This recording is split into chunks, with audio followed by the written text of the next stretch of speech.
Just last week, my mom's favorite Vietnam doll from the 70s broke by falling off her shelf from a loud commotion. It was made out of a type of glass that a vase would be made of.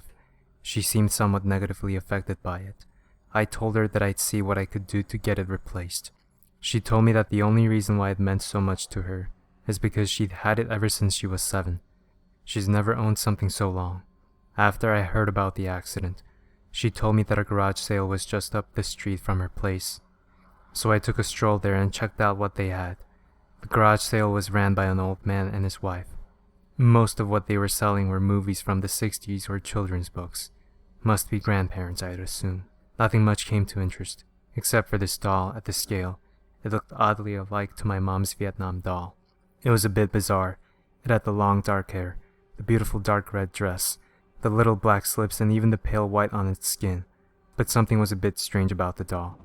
The eyes were a pitch black instead of a baby blue.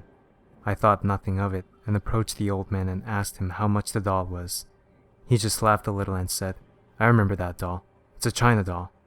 It used to belong to my granddaughter. Too bad she passed." I asked him what he meant, and he told me, "My granddaughter was 16 when she died. She committed suicide. God only knows why she did it."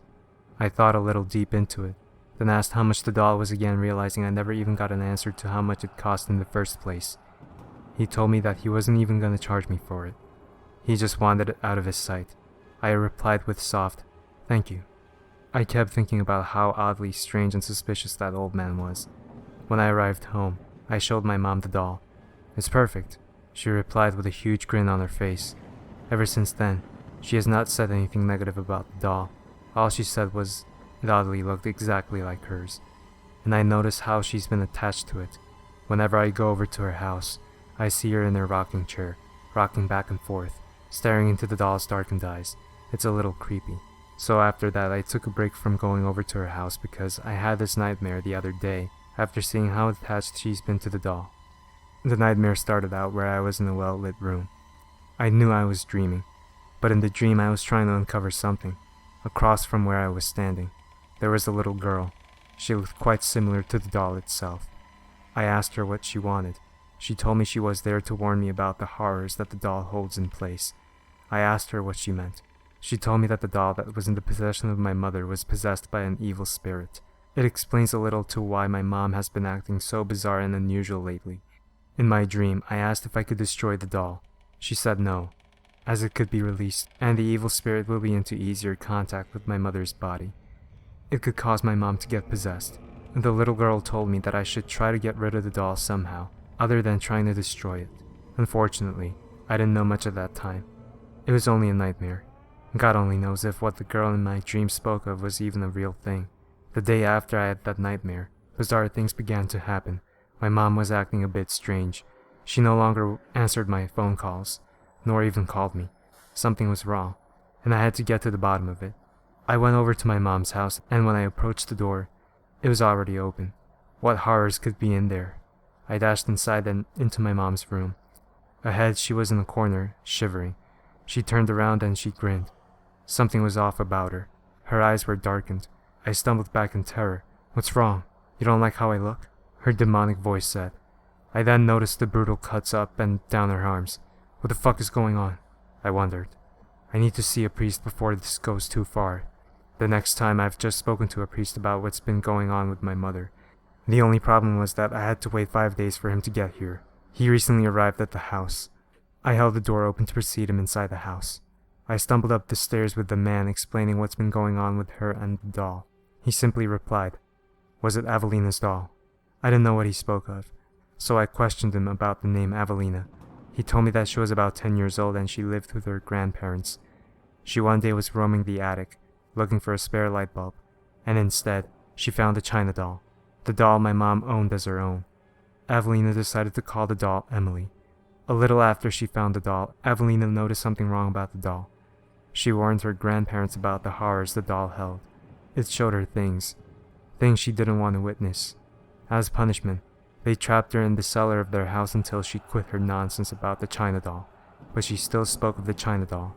Then it came one day that they bound her to a chair in the cellar and lit her on fire. Her burnt corpse faded into the grass as they sprinkled her ashes in the yard of their home. I knew there was something off about that old couple, and I finally found out what. After our discussion, we approached my mother's room. We walked inside, and my mom was curled up into a ball on her bed. This black stuff oozed out of her back, where there appeared to be a deep cut. He told me to wait outside the room, and I did so. All I heard the whole time waiting was chanting and screaming. I just waited patiently, trying not to ask what the wait was. About 30 minutes later, he brought me into the room and explained that the entity that possessed my mother was the same exact one that manipulated Avelina. The priest told me that in order to fix everything back to the way it was, the China doll had to be buried. I took the doll to an abandoned ranch not that far from where my mom's house was. I buried the doll, and ever since, everything's been fine. For about a week, my mom's spoken about that China doll, Emily.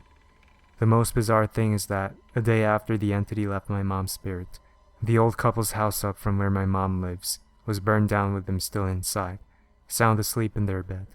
Some even said that they spotted the little girl in an area with the dark hair and the red dress. She looked a lot similar to how the doll looked itself. To this day, I wonder if the soul was laying to rest, or if a doorway opened from another dimension, a dimension that can't be closed.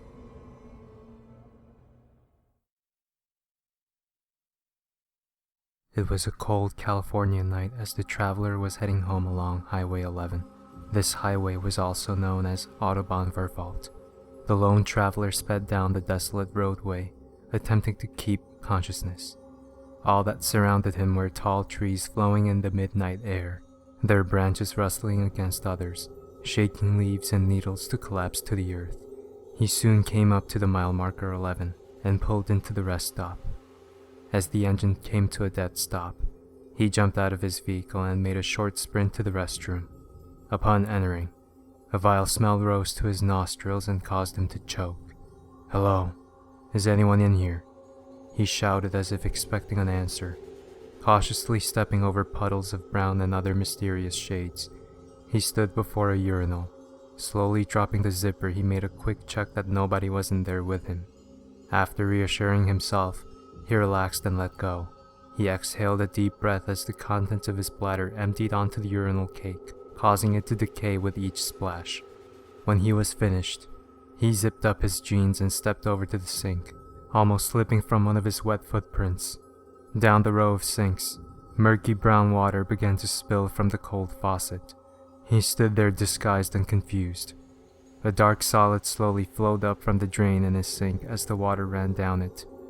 "This place needs to be looked at," he thought to himself as he observed it carefully in the mirror. As he came back to his own view in the mirror, a faint figure could be seen eyeing him from the corner of the restroom. In a moment of shock, he turned around to see that nobody was actually there. He then placed outside into the rain and looked into a vending machine for a snack. The only item that caught his eye was the single bag of nacho cheese flavored Doritos. Reaching for his wallet, he found correct change and deposited it into the machine. He could feel his mouth begin to water as the bag dropped from its position. As he grabbed the Doritos and ran back to his car, he could see the same figure that was in the bathroom standing on the opposite side of the road. It only glared at him. "Hello," he shouted as he took one step closer to his car. In a brief moment, a flash of lightning blinded him and the figure was gone. "Just another hour, I'll be home," he thought. He tossed the chips onto the dashboard and put the key in the ignition. It took a few attempts until the engine finally turned over, pulling out of the rest stop. He continued his journey home. The windshield wipers were not doing such a great job as this guy continued to spray his car. He turned on the radio to keep himself occupied. Turning the dial, nothing but static came through his speakers. "Damn, why should I expect anything different?" He mumbled under his breath as he reached into his glove compartment for a CD. Before a CD could be selected, the rapid flash of red and blue lights ahead caught his attention. Emergency vehicles were at a crime scene where a semi-truck had combusted into a mass of flame. Slowing down, he could see the driver melted to the leather of the seat. As he looked closer, it almost appeared to be the same person from the rest stop. In a dead moment, both the man and the charred caviter's eyes met, gazing into each other's souls. A police officer told him to continue on and be careful. The music that blared from the speakers kept his mind occupied from the terror he just witnessed. As the final song came to an end, The traveler noticed the mile marker was scratched out. That's just great. What kind of prig does such a thing? Bloody punk, he spoke to himself. The travel began to feel like an endless tunnel of darkness. Keeping his eyelids open felt like 1,000 burdens until they fell shut for a half second. Within that sudden break of time, he had lost control of the car and swerved from side to side in order to regain control. This was impossible with the vast amount of rain that layered the asphalt. Before him, the lone figure that he had seen earlier was standing in the middle of the highway as the car flipped. The driver felt everything going in slow motion as the vehicle completely flipped over the man in the street. The vehicle continued to roll and flip until it had hit a tree. The driver was covered in blood as glass lacerated his skin. In small intervals, he could see the figure getting closer to the wreckage until he blacked out a moment. The figure was replaced by emergency vehicles responding to the wreck. An officer helped him out of the twisted metal and gave him to the paramedics. He was gently set onto a gurney and lifted into the ambulance. His vision continued to fade in and out. "Sir, you need to keep calm as we're doing everything in our reach to help you," one of the EMTs shouted at him. As his vision blurred in and out, he saw the figure standing over him. Its melted face looked into his eyes. His mouth was melted together with a few exposed teeth. The figure slowly turned its head before engaging in a banshee-like screech as it tore away at the man's chest.